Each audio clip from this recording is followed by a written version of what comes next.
Chapter 1. The moment her world collapsed. Just a few hours earlier, she had believed her life was steady, predictable, maybe even happy in its quiet, ordinary way. She never searched for warning, signs, because deep down she didn't want to find them. So when she saw the messages on the phone of the man who had promised her loyalty, something inside her cracked. Not loudly, not violently. It broke the way porcelain does when it falls onto something soft. Silently. Almost tenderly, but beyond repair. Betrayal isn't always dramatic. Sometimes it's a whisper that slowly steals your breath. She walked out of the apartment instantly, not even taking her coat. The air outside was cool, carrying the scent of damp leaves and early autumn.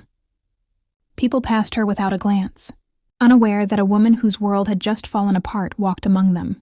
She kept moving with no destination, until somehow she ended up in a quiet park at the edge of the city, a place that meant nothing to her. Maybe that's why it felt safe. She sat on a wooden bench, watching the trembling leaves and the muted gold of the setting sun. Only then did she finally breathe. She didn't cry. Tears would have been too simple. Instead, she felt a heavy, aching emptiness spreading through her chest, quietly but persistently, as if it intended to stay. She didn't notice someone approaching until a low, gentle voice broke through her numbness. A man, well-dressed, wearing a suit as if he'd just left work, stood beside her with an expression that didn't match his formal appearance. There was no coldness in his eyes, no judgment, only concern, soft and patient, as though he saw more than she meant to show. Her first instinct was to ignore him. She didn't want comfort from anyone, least of all from a stranger who appeared in her life by accident. But his presence wasn't intrusive. It was quiet, steady, calming in a way she hadn't felt all day. He asked only one question. "Are you okay?" She didn't answer, not because she refused to, but because she didn't know how to explain the collapse happening inside her, and he didn't push. He simply sat beside her, leaving space for silence, as though he understood something about pain that didn't need words. She wasn't ready for someone new to enter her life. She wasn't ready for anything except surviving the next minute. But when she finally lifted her gaze and met his eyes, she felt something she didn't expect, relief. Faint, fragile, but real, as if the universe had quietly placed someone beside her to remind her that endings aren't always empty. Sometimes they're the beginning of something meant to heal. Chapter 2. A stranger who didn't feel like one. The silence between them settled gently, not awkward or heavy, but strangely comforting. She wasn't used to this kind of quiet, one that didn't demand anything from her. For a long moment they just sat there, listening to the distant hum of the city and the soft rustling of leaves overhead. She wasn't sure why she didn't get up and walk away. Maybe because she finally felt the ground under her feet again, and he somehow anchored her without speaking more than a single sentence. When she finally found the strength to straighten her posture, he shifted slightly, giving her space without pulling away. It was a small gesture, yet she noticed it. A man who respected distance. A man who didn't try to fill her brokenness with empty words. She wasn't ready to talk about what had happened, but she felt an unexpected urge to stay. A sudden breeze swept through the park, lifting strands of her dark hair. She wrapped her arms around herself, only then remembering she had left without a coat. Before she could say anything, he rose quietly and took off his jacket. He didn't place it around her shoulders. No bold gestures, no forced heroics. Instead, he simply held it out to her, allowing her to choose. She hesitated, then accepted it, feeling the soft warmth of the fabric and the kindness behind the offer. "You look like you've had a hard day," he said softly, his voice steady and sincere. It wasn't a question, and she didn't feel pressured to explain. She nodded, her fingers tightening slightly around the jacket. He didn't pry. He didn't ask what happened. He didn't try to solve her problems in the span of a few minutes the way some people do when they want to feel useful. Instead, he sat back down beside her, keeping a respectful distance, like someone who understood grief better than most.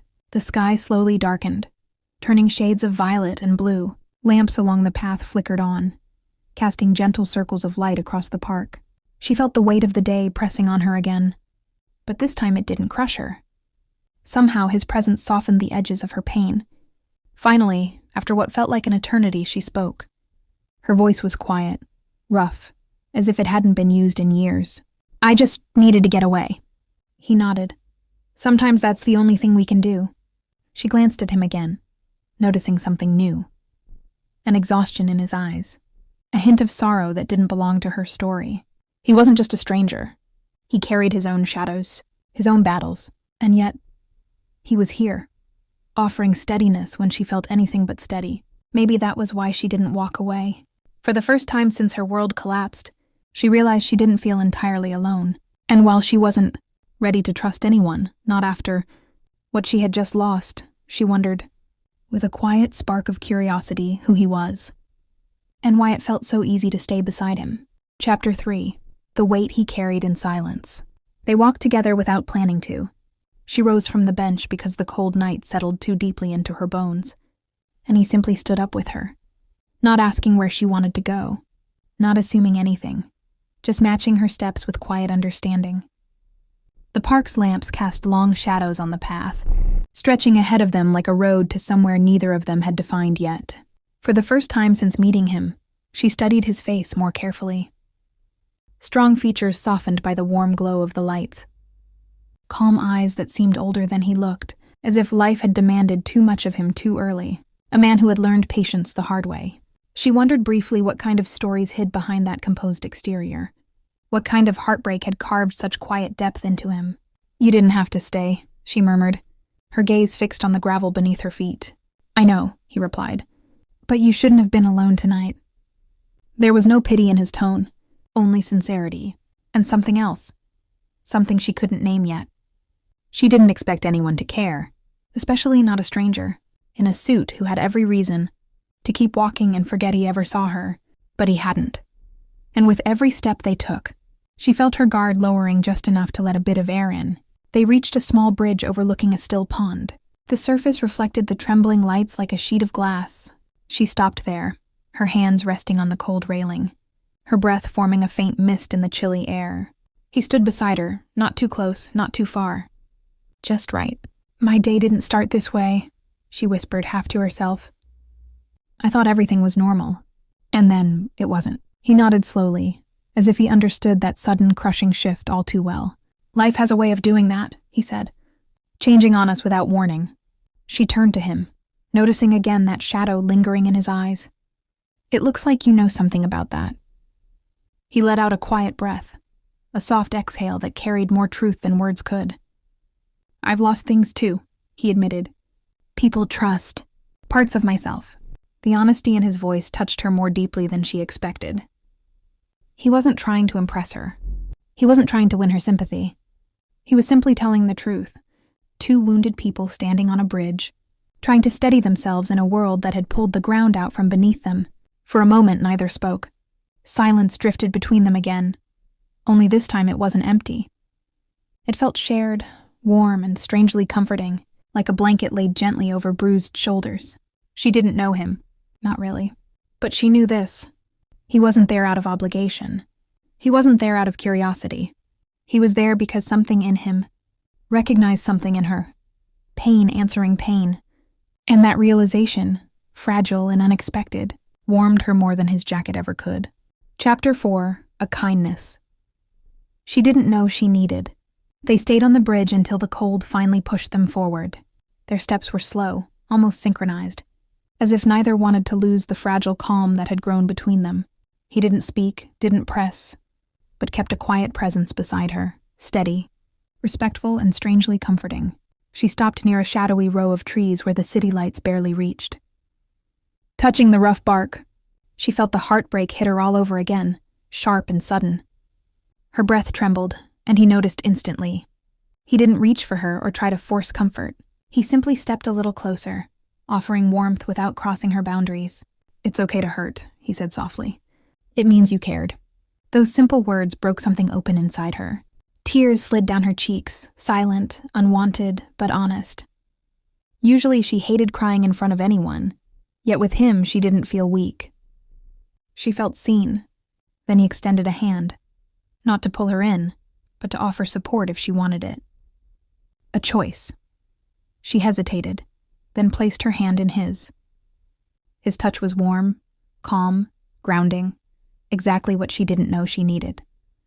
"You don't even know me," she whispered. "Maybe not," he replied. "But I know what it looks like when someone is breaking." His sincerity settled deep within her. When she finally lifted her eyes to meet his, She didn't see pity, only quiet care.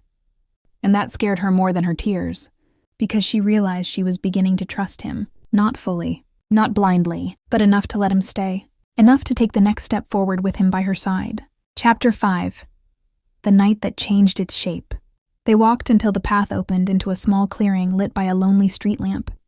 The warm circle of light felt separate from the rest of the world, like a pause the night had offered them. She stepped into it slowly, letting her breath settle, letting her thoughts untangle just enough to stand still. "Thank you," she murmured, unsure if the words were enough. "For staying." He gave her a small, sincere smile. Sometimes the right thing isn't complicated. His calmness steadied her more than she expected. They stood side by side in the quiet clearing, the cool air brushing against their skin, the soft glow of the lamp making everything feel gentler than it had any right to be. For the first time since her world had cracked open, warmth, not pain, stirred in her chest. "You remind me," he said after a moment, "that people can still be good, even when life tries to prove otherwise." She hadn't expected his honesty to touch her so deeply. She had spent so long believing the opposite, that disappointment was guaranteed, that trust was a risk meant for other people. But his words felt real, grounded, spoken without agenda. "I don't feel very strong right now," she whispered, her voice thinner than she wanted. "You don't have to be," he said gently.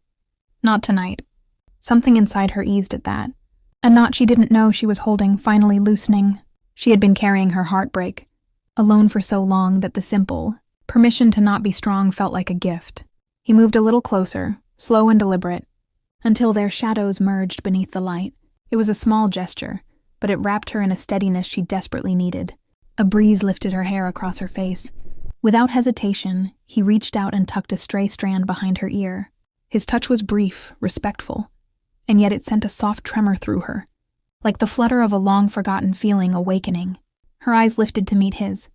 For a moment, neither of them blinked. In that suspended heartbeat, something unspoken passed between them. Something not yet love, not yet desire, but recognition. An understanding shared by two people who had been hurt in different ways but found themselves standing in the same gentle light. She exhaled slowly, feeling the weight on her chest ease. He offered her a quiet, reassuring smile, one that promised patience rather than pressure. And just like that, the night around them changed. Not with drama, but with quiet significance. A shift subtle enough to miss, yet powerful enough to mark the beginning of a different story. Chapter 6, Where Broken Hearts Begin to Heal. They stayed beneath the street lamp as if the rest of the world had faded away. For the first time all night, her heartbeat felt steady. Not because the pain was gone, but because she wasn't carrying it alone anymore. The silence between them warmed rather than weighed on her. "You don't have to tell me everything," he said gently. "But if you ever want to, I'll listen." It was simple, sincere. She had forgotten what real kindness sounded like. She looked at their overlapping shadows. "I didn't expect tonight to look like this," she admitted. "I thought I'd break alone." "You didn't," he said. "And you won't." The breeze shifted, and she became aware of his jacket around her shoulders. "I should give this back. Keep it for now," he said with a small smile. "It suits you." She let out a soft laugh, fragile but real. His expression softened, as if that small sound was worth the whole night. "I don't know what happens next," she whispered. "You don't need to," he replied. "Just don't run from something that feels right."